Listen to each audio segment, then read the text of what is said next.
日本首相高市早苗日前提到，台灣有事，有可能構成日本能夠行使集體自衛權的存亡危機事態。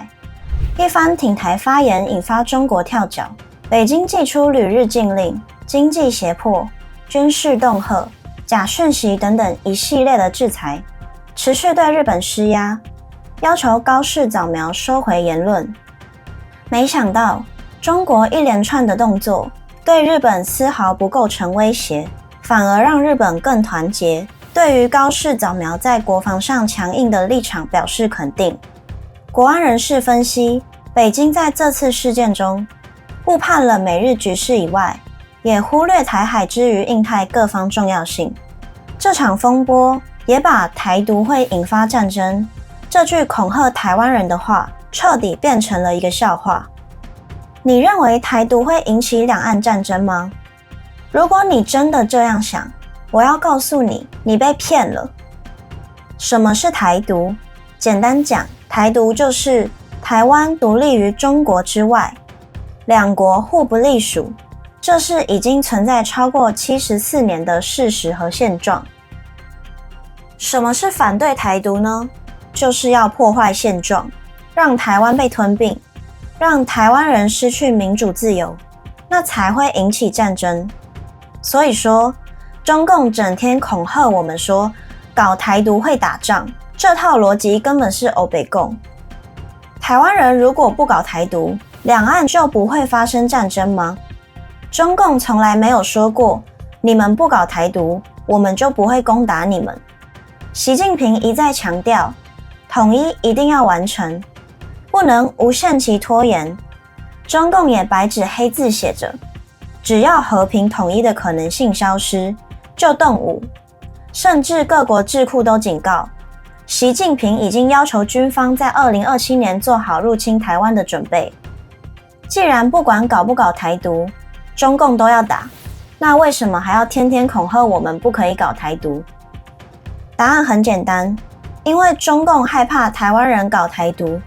如果台灣能清楚地向全世界講明，台灣獨立於中國之外，跟中國互不隸屬，那麼中國攻打台灣就構成了對獨立國家的侵略，違反國際法，全世界就會像對抗烏克蘭那樣，祭出制裁，並援助台灣抵抗侵略。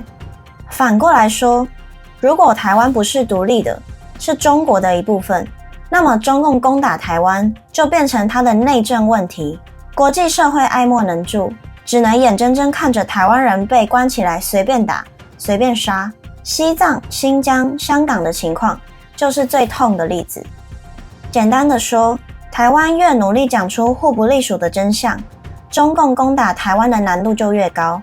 他們拼命恐嚇我們，恰恰是他們心虛的表現。過去幾十年，中共一直靠着一份沒有根據的憲法，宣稱台灣是他不可分割的領土。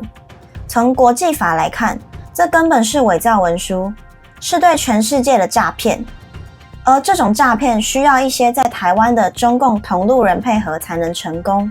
從歷史來看，中共的恐嚇有用嗎？1995年，台灣準備直選總統，中共害怕我們實現主權在民，所以發射飛彈警告。結果呢？無效。後來台灣說兩岸是特殊國與國關係，中共大罵這是台獨。可是台灣沒有害怕，繼續講兩岸互不隸屬，到現在講兩國互不隸屬，讓中共越來越害怕，恐嚇的口氣就越來越兇。2024年6月，甚至搬出什麼懲罰台獨22條意見，這就是他們眼見多年詐騙無效、氣急敗壞的表現。當日本首相高市早苗公開且堅定的發言，讓全世界看到台灣的安危涉及區域安全和美日安保，這證明了當台灣越勇敢地說出互不隸屬的現狀，國際盟友就越有底氣將我們納入共同的防衛體系。如果我們傻傻地跟着別人反對台獨，宣稱台灣沒有主權，那就是在配合中共的詐騙。